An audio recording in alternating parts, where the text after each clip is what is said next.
Lions Rock Productions. This is Jay Moore. This is Greg Cruz. This is Bryce Vine. This is Dexter from The Offspring. This is Nathan This East. is Sebastian Younger. This is Daryl Ames. This is Stuart Copeland. This is Mick Gillette. This is Andy Summers. This is Dr. Bob Greenberg. This is Gabby Reese. This is Rob Bell. Hey, this is John Leon Guerrero. Hey, and this is Pete A. Turner. This is Chris Hernandez, a longtime cop, former Marine, retired Army guy, author of Proof of All Resolve, Line in the Valley, and Safe from the War, published through Tactical 16 Publishing. And I am coming to visit you today on the Break It Down Show. And now, the Break It Down Show with John Leon Guerrero and Pete A. Turner. Yep, that's true, man. I love... So, Chris, our generation of warriors, we've had the opportunity to come back and start immediately writing about our experiences from so many different, angles and perspectives. And there's people that actively want to, one, support us, so they'll just buy it on the strength of our sacrifice. But they're interested in what we do. What's war like? What are we putting these guys through? You and I were talking before the show started, and you're very self-deprecating, and I appreciate that. But how, when you first signed up, when you were a youngster, though you were in the service, you watched Desert Storm from TV. You watched, all of the mid-'90s things from the couch and with the uniform on, but didn't get really a chance to do what you signed up in the Marines to do. And then you did get to deploy, and you got to go do some things. But even then, I would imagine, still not exactly what you signed up for, and yet still a hero, still a combat veteran like myself. And so if you were going to capture what your experiences were just in a short amount of time, what would you say in terms of being deployed and about combat? Like, what would you want to tell the audience about what you did and what you feel like you accomplished? Oh, well, I did two very different jobs in my two deployments. When I was in Iraq, I was on a convoy escort team, so a dedicated convoy escort team. That's pretty much all we did. And we were escorting logistical convoys. So I played a very small but very important part in the overall mission. I didn't kick in any doors and shoot anyone in the face or anything like that. We were never in a direct fire engagement in Iraq. We had IEDs go off around us, but fortunately, my team was never hit. I'm going to stop you right there. And I'm going to ask you not to do that to yourself, man. And I'm not editing this out because, look, you sign up twice, hero, 2 times over. You deploy when asked to. You do the job you want. You can say convoy, but that does not accurately capture what is happening and with what you guys are doing. If you're going out on a predictable route where everybody knows you guys are at, combat patrols is really what you were, because you guys were loaded. You guys were ready to shoot. So you're ready for a firefight if it shows up. You were engaged by the enemy. And these things, that is what modern combat looks like. I don't want you putting down what you did because, we all got... hang on. I am not putting it down. I have a very sober, objective view of what happened. Okay. And understand, like later when I was in Afghanistan, I was in big fights. I was almost shot several times, and I'm not discounting anything I did on either deployment. Okay. But it's like you just said, it's the nature of modern war. You have a very small number of tip-of-the-spear guys. The infantry and, the guys who are out there doing, going out on the big operations, movements of contact, the guys who were clearing and all that, that is a tiny number. So I'm not discounting my service. It was dangerous. It was like deathly boring a lot of times. Yeah. But it actually worked on what you said, because you were describing about how we'd go out on the same routes over and over. It was at night, for the most part, with all of our friggin' headlights on, and we're pulling 20 or 30 18-wheeler trucks that are driven by civilians from all over the third world who can't speak to each other, much less speak to us. And all that we can do is basically pull them in a straight line and hope none of them break down or hope none of them do something dumb. And I swear those guys could roll a truck while it was parked. So, I'm not discounting my participation, but I also understand, like, what I did was not at the same level as the guys who cleared Fallujah. Now, having said that, something that really put my service into perspective when I was in Iraq, we had a convoy overnight to Camp Anaconda, and get up in the afternoon, we go to eat, and at that time at Anaconda, because of all the incoming, you had to have your IBA and Kevlar inside the DFAC. Hang on, let me put a note here. You're saying that, no one knows what that means. I used to live on Anaconda. I used to live there. So when we would go to chow, you had to wear body armor and a helmet to ensure that you'd be okay because you did not know when or where something, and if something would come through the roof of the tent that we all ate in. And when I say tent, this is a massive tent. This one was like a big aluminum building. And this was in '05. So it was like a big aluminum shack. So we're in there with our body armor and helmets, and we got our food, and we're sitting down, and we're all, of course, insulting each other, BSing the way we always do.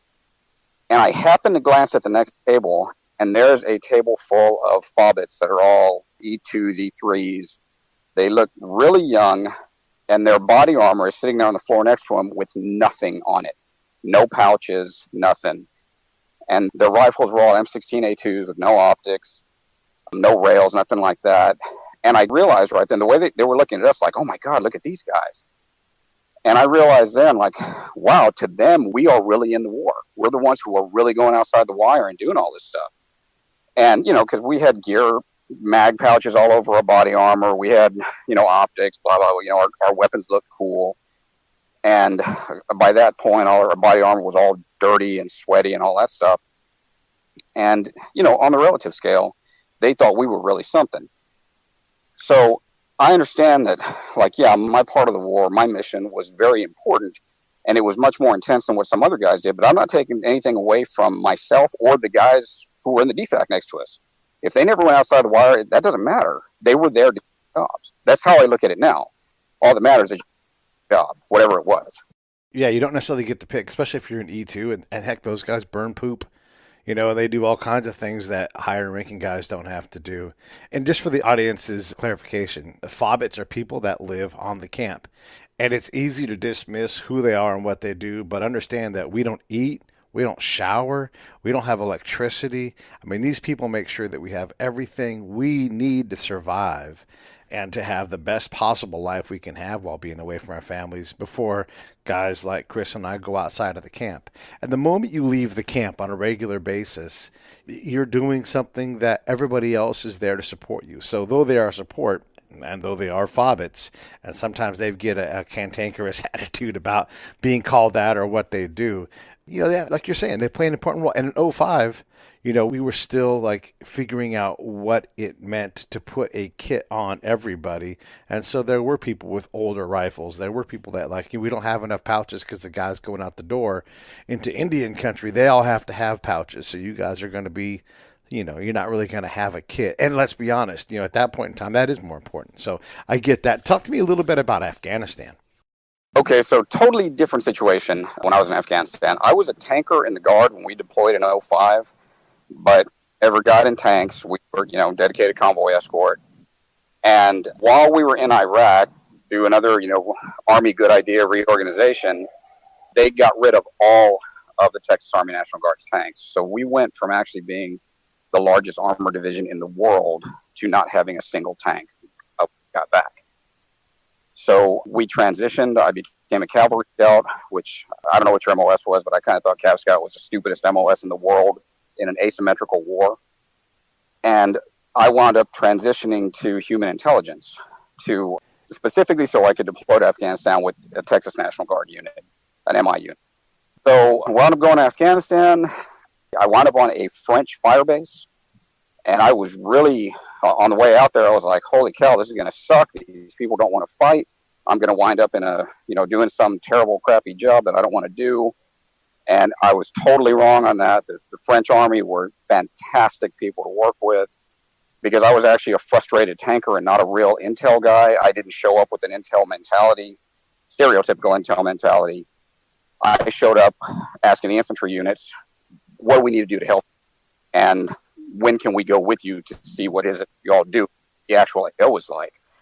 And we wound up out on missions with the infantry 2, 3, 4 times a week. We wound up in the big operations with them.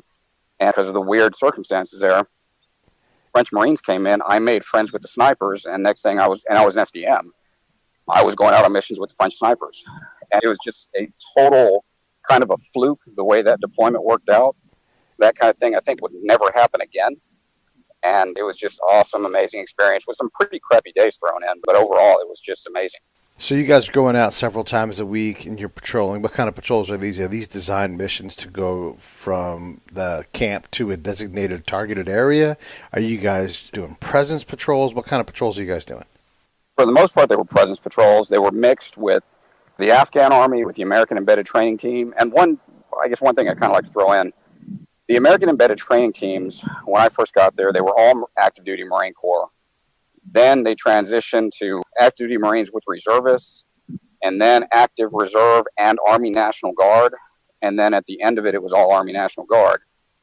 And in '05, there was constant crap about, oh, you're just National Guard, you're not a real soldier. Back when I was a Marine reservist, there was constant crap about, oh, you're just a reservist. In Afghanistan, I never heard that stuff. It was, nobody cares. Can you do your job? Can we trust you? That's all that matters. And so we were out with the Afghan Army, the French Army, and the American embedded trainers. And I would generally wind up embedding with the embedded trainers to go on the missions. And they were mostly presence patrols. But if you look up on Wikipedia, the Battle of the Alisay Valley, that was a huge multi-battalion operation to invade a Taliban-held valley. I got to tag along for that. That was pretty interesting. We were in another couple of pretty big fights. And yeah, it was just an all-around interesting deployment. So, okay, you go from your basic armorer job, and I'm saying basic in terms of your job was to run an arms room, run ranges, get people, making sure that the guns that belong to the commander operated every day. My brother did that job in the Marines. Then your job was tanker, and you really, look, let's be honest, tanks are not quite obsolete on the battlefield, but there's a reason why you guys aren't the biggest tank unit in the world anymore because, people just don't get in tanks very often and get, like, a tank-on-tank fight for us is going to be a shock when it happens. We're betting that most likely isn't going to happen. I'm not speaking for you as a tanker, but dismount before death is over. It's just like, hey, you know what? We all been dismounted a lot more. And then you went out and you got your beak wet out doing human collection. What would you say when you reclass into human, it's such a different job than what you had before? There are a lot of regulations, but a lot of it is an art as opposed to a program. How did you deal with that transition in determining what the heck am I going to do on a day-to-day basis? And how do I make my intel good, and then how do I make it matter? Okay, so when I went to the school, most of us in the school who were reclassing, most of us were combat arms, and just about all of us were Iraq vets. So the intel people come in, several instructors, they come in, they introduce themselves, and they talk about the course. And one of the instructors tells us that when he was in Iraq, he was out on a mission with infantry. They got engaged. The infantry was going to go clear a building, and they made him the number 2 man in the stack. And his response to the infantry was, absolutely not, I'm too important. Act out and just stayed out of the way. So I totally understand somebody saying, hey, look, I'm not trained to your guys' level. I don't think I should be the number 2 man. But for someone to say, I'm too important, so you go in there and risk getting shot, so I went into Intel with really an attitude of, I don't like these people. I don't trust these people. I don't think they really understand the soldier thing like the rest of us do. And going through the Intel school, it turned out there were a lot of very good instructors, but it was a trade-off school, which meant a lot of the training was incredibly stupid. Training was so completely ridiculous.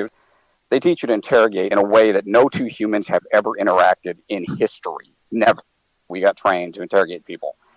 And as soon as we get out of school and get downrange, we find out, okay, all that crap's out the window.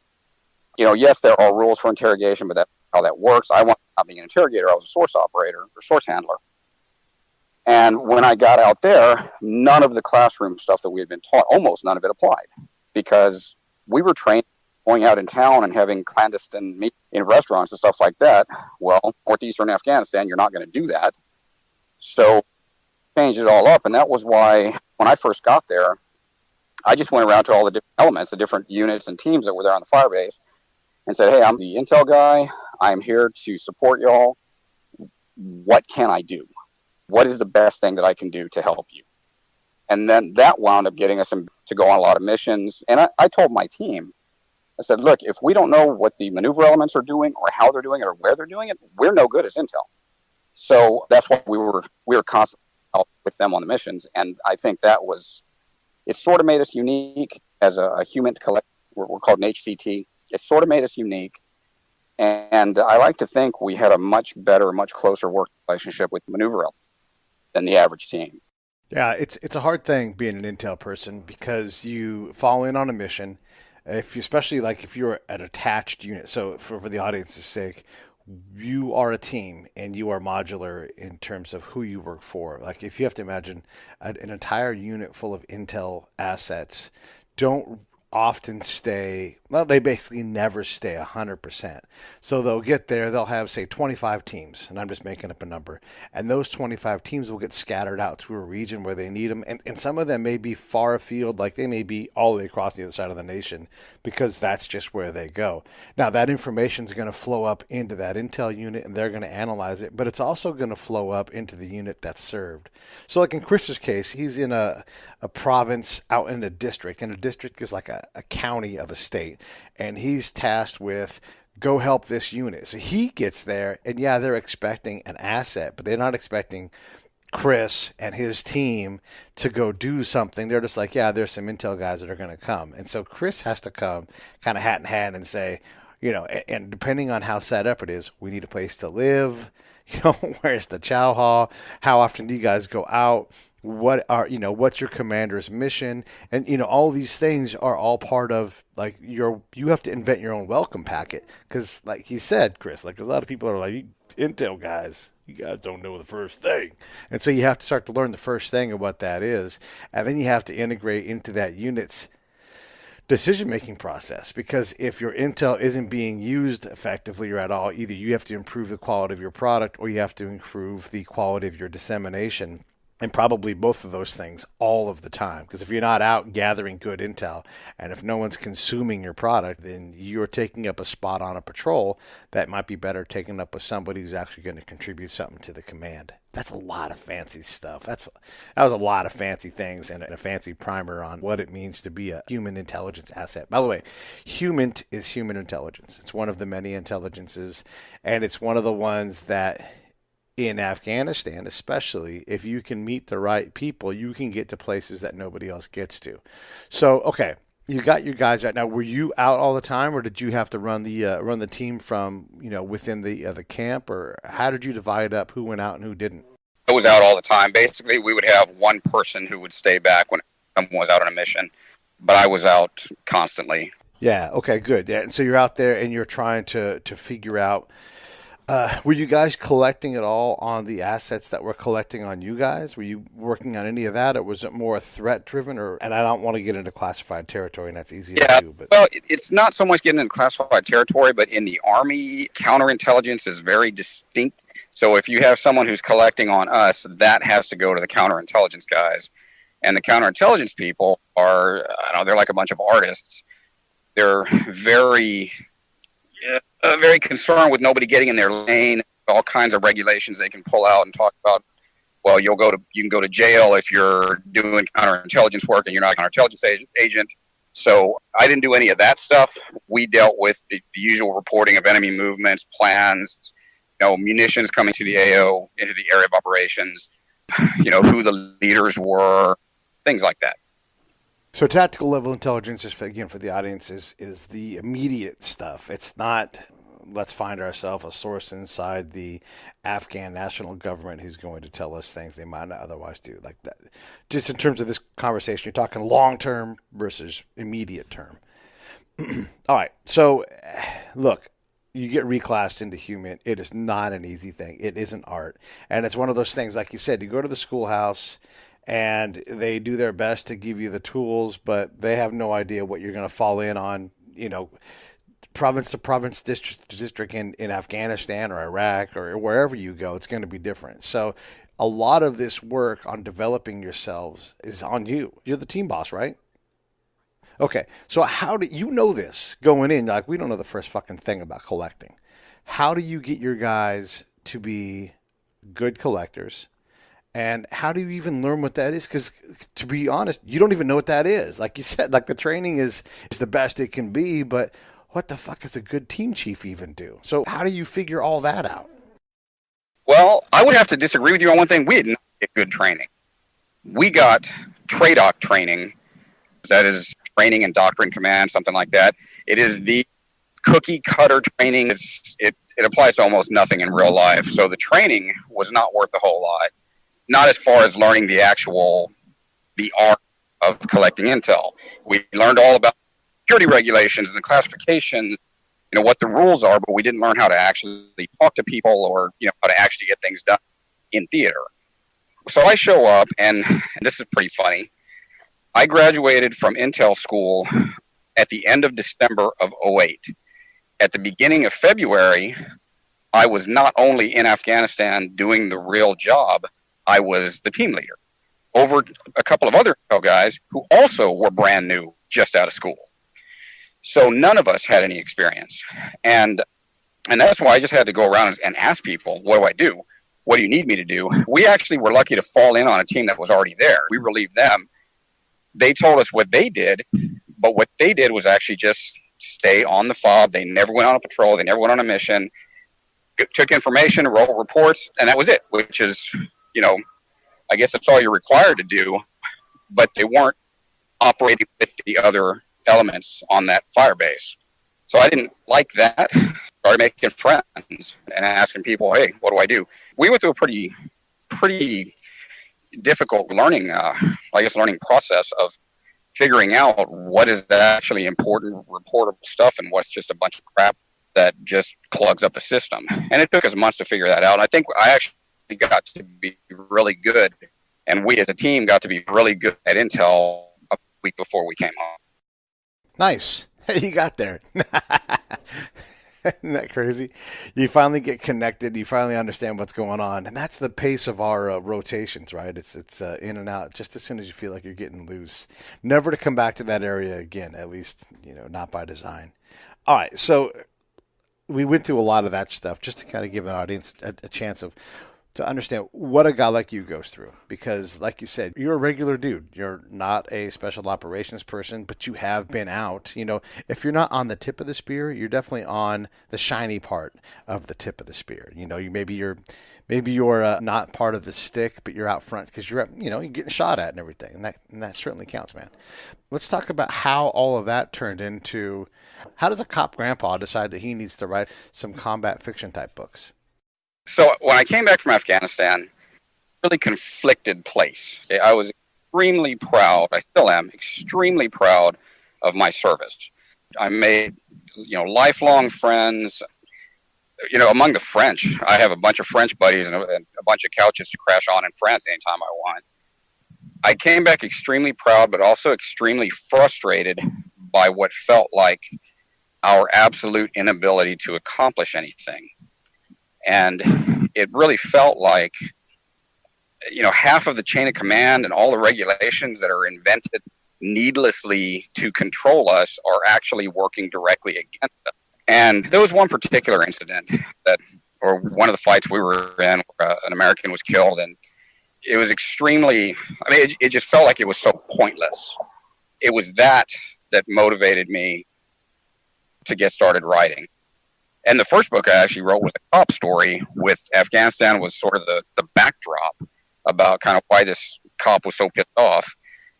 And eventually, after I made pretty much every mistake a new writer can make in writing that book, including making it way too long, I cut out all the Afghanistan stuff and made that into its own book. And that was Proof of Our Resolve. Nice. Okay, so Proof of Our Resolve.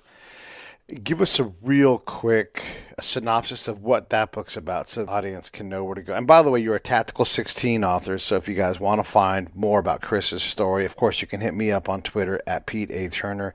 You can go to Chris's Facebook page, and you can also grab him there. But you can also go to Chris's website. He's got a blog there. You can buy the book there, and it's simply ChrisHernandezAuthor.com.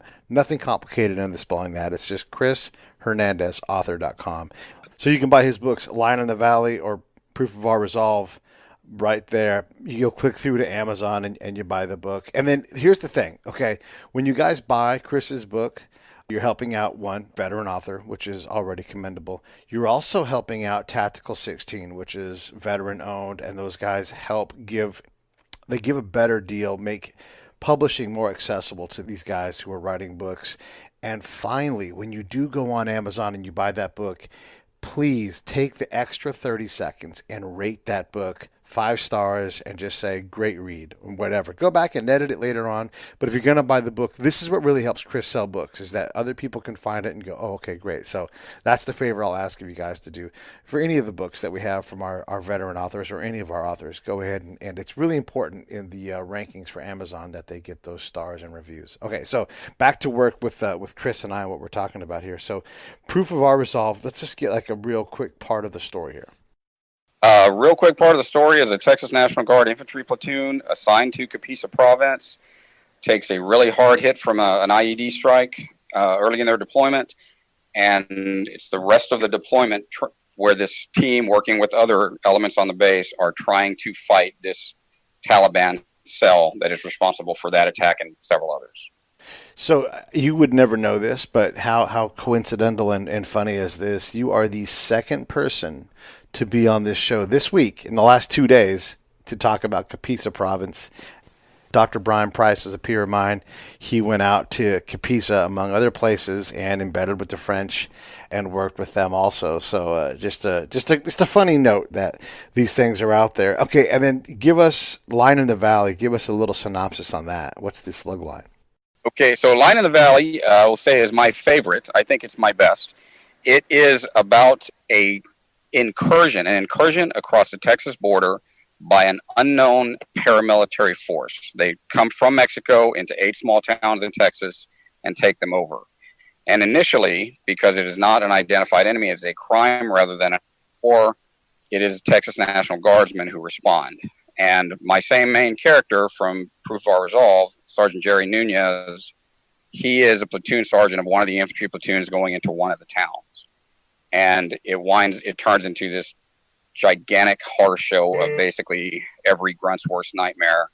And in the middle of it, I guess I can just say there are parallel plot lines, and the good guys are not angels. I did the same thing with this one that I did with Proof of Our Resolve. There are no Rangers, there are no Delta, there's no Special Forces, SEALs, Recon Ninjas, anything like that. It's all a bunch of regular guys trying to do their best in a horrible situation. And my goal writing it for all of my books, but particularly with this one, is I want any combat vet to read this and say, yes, this is totally believable. And to throw in, I really don't want anyone reading my books just because I'm a veteran, unless they think it helps me to be a better writer. I don't want anyone buying my books out of pity. And I really want people to, if they read the book, I want it to be because I wrote a good story. Yeah, man. Well, look, when I put the veteran thing on there, it's because people they do prefer books like this. They want to support you. And of course they want to read the story, but you're competing with a lot of people out there. So if you're not going to say it, I'm going to say it. Go out there and do this guy a solid, because he's put something fantastic together. He's writing what he knows about. And, on the strength of the fact that he's written 2 books, he's creating something. Yeah, man, go give this guy $12. Come on. All right. Talk to me a little bit about, so what's next? Like, are you writing another one, or what's going on? I've actually written 3 books. The third one is Safe from the War, and it's actually a prequel to Line in the Valley. It's Sergeant Jerry Nunez when he's back out on the street as a cop in Texas after Afghanistan, and he winds up in the middle of basically a homegrown terror plot. That was all the same, the same standards applied. Everything has to be believable. Everything has to be as it would really go down, so there's no backflipping hatchet attacks to kill a million enemy. Yeah, so that's the third book, and I am now working on book 4. Okay. Can we talk about book 4 yet, or is that's that for the next time you're on? We can talk about it. Book 4 is, if you know what happened at the end of Line in the Valley, which I guess I shouldn't say because I don't want to ruin it for anyone, if anyone does. But at the end of Line in the Valley is a pretty serious cliffhanger involving a constitutional crisis and a huge issue between Texas and the rest of the United States, and it picks up with Sergeant Jerry Nunez afterward. Okay. All right. Okay, fair enough. So we got some work to do and some books to buy and read. Okay, so before we got going, you talked about a couple of other issues, and So before I say this, I'll preface this, and the audience has heard me say this a bunch of times, so I'm saying this for your effect. We had Sebastian Younger on the show, and he gave us combat military guys a tasking. And he said, we're off, and I'm paraphrasing, we're awfully divided around here. We're not doing a good job of getting along, and if we're all going to get along, if we're going to keep governing ourselves, we got to figure out how to get everybody in the same room to start talking. And even if those conversations are heated, at least we're having conversations that matter and get us going towards a direction. Because here's the thing about democracy. You don't get your way all the time. You get a compromise. Everybody's got to give something up. And if you're getting your way all the time, you have problems. So he wanted us to find ways to draw people to the middle. You talked a lot about, the social justice warrior stuff. You talked a little bit about, well, actually, and you probably wouldn't know this either, we've had a number of shows that deal with autism. And I know that, like many families, there's you guys are dealing with the autism thing. And we just had a guy named Jonathan Sabat on the show, and he studies autism at the genetic level. And also, I have to give a shout out to Joel Manzer, who runs Autisable, and they have a podcast on the site, and he's got a son with autism. And we definitely spend time there talking about that. And heck, a number of the audience members have people in their family that are dealing with autism. So what would you rather talk about? Would you rather talk about some social justice warrior stuff and how we deal with that? I know you've written about gun laws as a self-proclaimed gun lover, collector, shooter. Where do you want to go next, man? This episode of the Break It Down Show is brought to you by Lions Rock Productions. That's us. We publish, evaluate, and develop podcasts just like this one, consult others to build their own, and create associated content and content marketing strategies. So if you're launching or expanding your social media presence, your business or your personal brand, or if you just want to take your media presence to the next level, reach out to us on Twitter at Pete A. Turner or at JohnLG69 at the Break It Down Show. There's 1,000 ways to get a hold of us. Now enjoy the show. You tell me. I say we talk about the social. Let's talk about the social rift. I think that's probably a good topic. Okay. So the social rift. I live in California. You're out in Texas. Two dramatically different points of view on how we govern. Two mammoth states that create a lot of money. And yet 2 points of view, and both states are successful, depending on who you talk to. Both states are nice places to live with a lot of opportunity. So over here, there's a lot of feeling that old white dudes have all the power, and that creates a lot of problems, and it's not fair. And I struggle with the same thing. We had Nate Boyer on one of the recent shows, and Scott Husing, another military author, and we talked about the anthem thing and how it's not as simple. Like, the folks who are taking the knee and disagreeing with the people that agree with them can say what they want to say, but the veterans can say, that's offensive to us. We defend your right to do it, but you are offending us. And then they can say, but no, we're not offending you. Like, no, you are offending us. And then there's the whole police side of this issue. And it's such a tricky thing. You're a cop, you're a veteran. And when you see people taking a knee, I would guess that you defend their right to do it, but you'd prefer if they did something else. Is that fair to say? Okay. Yes, I absolutely defend their right to do it. I guess I kind of have an easy out because I'm not much of a sports fan. I wasn't watching football to begin with. I've never had a very high opinion of the NFL or players in general, which is probably a bad generalization. But, there's growing up in a family that did watch football, I constantly heard about this guy got arrested for drugs, and this guy got arrested for rape, and this guy got arrested for beating his wife. Oh, and they hired him right back on the team or whatever. I guess I didn't really expect much. But what was frustrating to me about the whole kneeling thing was that these are among some of the most privileged and most successful people in the nation. And if you want to look at sort of like shallow metrics and say, the police officers are killing more minority suspects than they are white suspects. Okay. Well, if that if that shallow metric on its own indicates anything, then the NFL is racist in hell because there are not any Vietnamese or almost no Hispanics in there. Well, why is that? Because people are not all the same. And in any society where people are free, there is going to be inequity. There are going to be some people who are luckier, who have more resources, or who are harder working than others.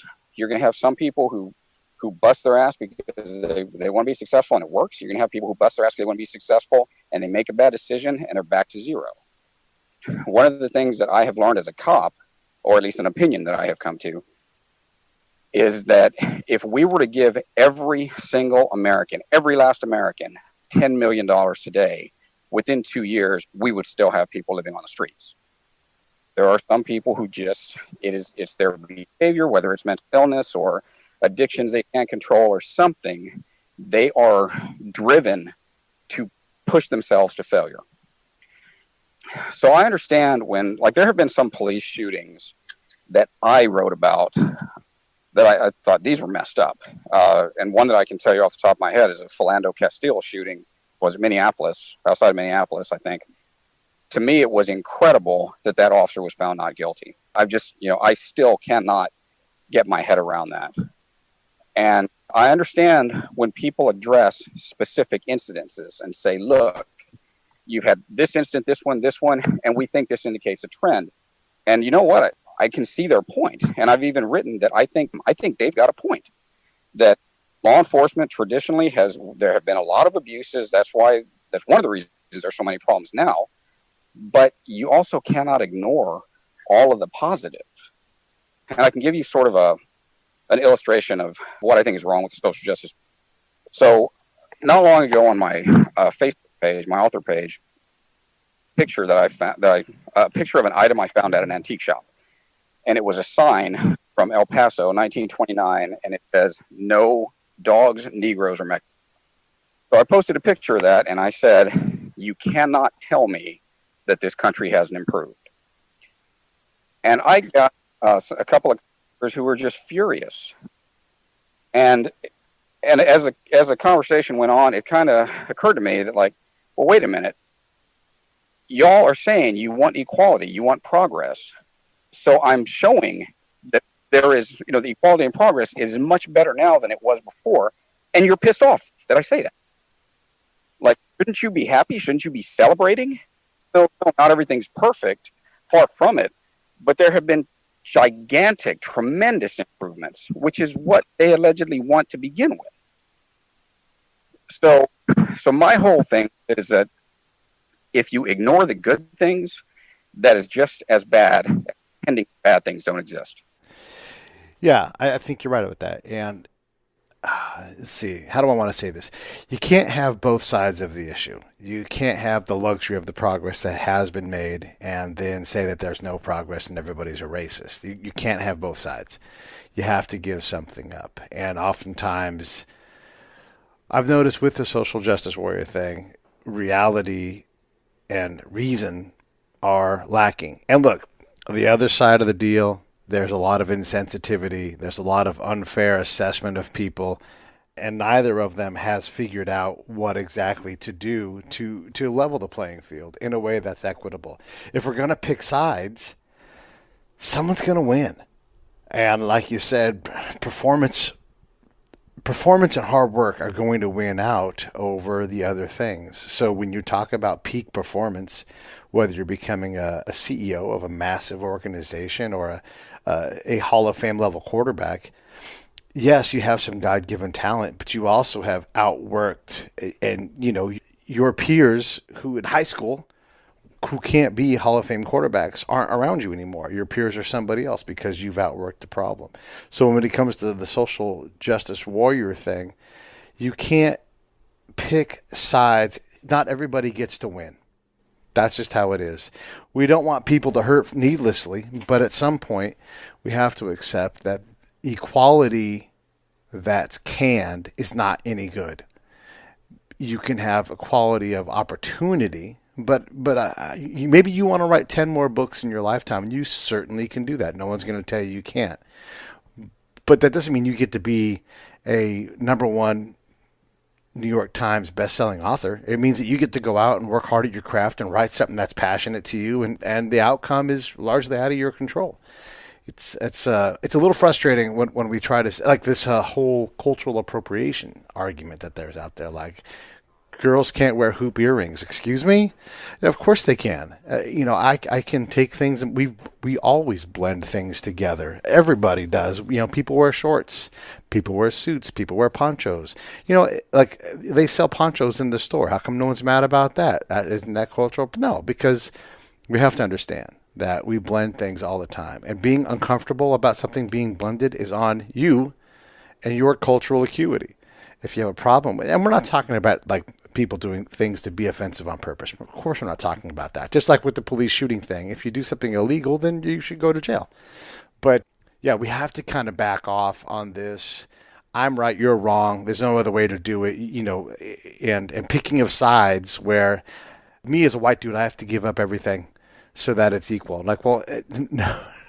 That's not equal. That's just as bigoted, just as intolerant. I'm trying to include everybody here, and you're trying to drop teams and get mad when your team doesn't win. That's bad policy. Right, and there's I don't know if you were keeping up with the whole Evergreen State College fiasco that happened up in Washington State. Yeah, I know they had to pay $5 million because of what happened. That one was going to be a yearly event where all the black students leave campus so that, the rest of the campus can see that, oh, hey, we do need them. They've been going on for 15 years, but then last year they switched it and said, no, this time we want all white people to leave. And one of the college professors, who's a very liberal Bernie bro, says, wait a minute. It's one thing to voluntarily absent yourself. It's another thing to say, I want all of you who are this one color, I want you all to go away. This guy was, his classroom, a mob disrupted his class. They were calling him a racist, telling him to quit. You're a useless piece of shit and all that stuff. They had mobs actually searching for him, like stopping cars and searching them. They took over. They actually held the president and several teachers, administrators hostage. Just all kinds of ridiculous crap. And eventually, a group of social justice warrior students patrolling campus with baseball bats, saying that their lives are in danger from white racism and white supremacy and stuff. It's bananas. It's bananas, man. It's bananas. It's the exact, like, they're doing the exact same thing that they're claiming is happening. And it's like, you guys are doing it. You are the Nazis right now. You are out there threatening people and excluding a person based on their race. Like, that's as racist as it gets. I personally don't get it. I don't fault people wanting to try to figure out the social problems, and look, I'm all for trying to balance these things. And we've had shows all about this stuff. Anybody who's got a problem with it, welcome to look through our catalog of shows, and you'll see a lot of candor and reason. I mean, that's the way we're wired on this show. But yeah, we can't do that. I don't know. For everything I've read, and I had to stop reading the stuff about Evergreen College because it just doesn't make sense to me. Like, you can't demand equality as you throttle someone else's equality. And it's the same thing with the gun rights thing. Like, if you're going to trample on the Second Amendment, let me say this in a different way. If you're going to modify the Second Amendment or ignore pieces of it to reduce the access to guns because it's an obsolete piece of legislation from, a time before automatic rifles, well, then the same thing is true for free speech, for due process, all these other things. They're all, in effect, ancient laws. So if someone's so crazy they can't own a gun, aren't they too crazy to vote responsibly? Like, if you start trampling on rights, you have to say, what other rights are we going to mess with? What are we going to trifle with to try to figure it out and keep the balance? And it gets really hard when you do that because you shouldn't stick your arm out and snatch somebody's rights from them. So I can appreciate the challenges that people go through and their desire to find ways that are equitable. But you also need to find ways that create opportunity. We have a little bit of socialism in our government. We have a little bit of fascism. We have a little bit of democracy. We have a little bit of a lot of things. But we seem to strike a fairly decent balance. Are we the best country in the world? Whatever. You can say we are, you can say we aren't. But we're certainly not the worst. And we have, 3 different freedoms that are protected through our different legislative documents. So that's pretty rare. And you and I both have been to terrible places where freedom isn't that, and they define freedom differently, and we all wouldn't like to be there. So it's a challenging thing, man. Are you going to write a book about some of this stuff, do you think? I don't know. Really, I don't have the academic to write on a very academic topic, and one of the things that I am learning as I listen to people like that evergreen professor, Brett Weinstein, a few other very intelligent, very good speakers. There's science. This has been studied scientifically, and I don't understand all of that. I don't know all of that stuff. I think I have a good gut level understanding of it at the human behavior, but I couldn't put that into words the way somebody with more education could. So I think right now the best thing for me to do is stay in my lane, stick to writing about what I know. Fair enough, right? Staying in your lane, writing what you know. I think you could write a great fiction story though that covered those things, but you know what you need to write about, and I'll let you tend to that. Hey everybody, he's Chris Hernandez. He's a Tactical 16 author. He's written 3 books, and I'm excited to dig in and start reading, especially this Line in the Valley. I'm interested in how that one goes. What else do you want to say in closing, man? How else can we be of service to you and for the audience in general? I'm going to say thank you for your service because you're an awesome dude, and I appreciate you taking time to hang with us. What else do you want to say in closing? Well, first I want to say thank you also, and right back at you. Okay, what you're doing. I would just say. The day that we were first supposed to do this interview, I found out that day, and it would have been probably a bad day for an interview anyway. I found out that day that one of my Afghanistan friends committed suicide. And I've been lucky. He's the first guy I served with who's committed suicide that I'm aware of. And in his case, again, as far as I'm aware of, it was not PTSD. He wasn't out there in combat. He just had some personal issues. And one of the things that I have been kind of trying to fight is the perception that all of us are screwed up. And I guess maybe talking about this veteran suicide is a weird way to illustrate it. But, we as veterans, we're just as diverse as the rest of the population, maybe a little bit less diverse because we have this, this common experience. But we're just about as diverse as the rest of the population, and so are our problems. And I really would like the public to understand that when we come back from a deployment, if we're angry or sad or depressed, whatever it is, that's not necessarily PTSD. And I would just like the public to understand that we go through a period of adjustment and of reckoning with what we just experienced. And the more intense your experience, the longer or maybe the harder that reckoning period is. But I would like for the public to understand that if they see a veteran going through some kind of issues, that it doesn't necessarily mean they're psychologically damaged, and it doesn't mean it's permanent. In a lot of cases, it just means they need to work through it. And I definitely went through that after both deployments. I'm probably still going through it to some degree. It's not a disability. It's not damage. It's because of an experience I had that made me into a better person, even though it was hard. And even though it's left a mark, I would not change. I would not trade it for anything. Scott Husing was on the show the other day. We had Nate Boyer on, and he talked about General Mattis, Secretary Mattis, calling it post-traumatic growth.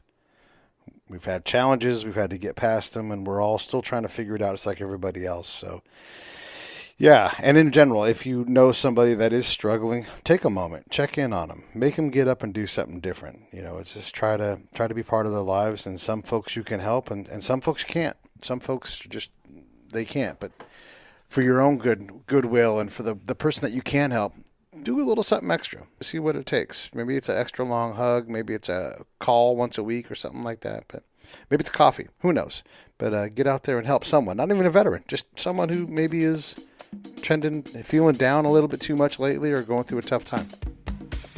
All right, Chris, man, thank you very much for coming on the Break It Down show. I do appreciate you. You've done a great job. I'm going to get on there, and I'm going to actually buy one of the books and read it when I go up to Lake Arrowhead next week, and that'll be part of my vacation. I don't typically read too much fiction, but my interest is piqued, and so I want to read about it, and I will definitely be rating and reviewing on Amazon because I dig what you do, man. Thank you, Peter. I appreciate it. All right, man. Take care.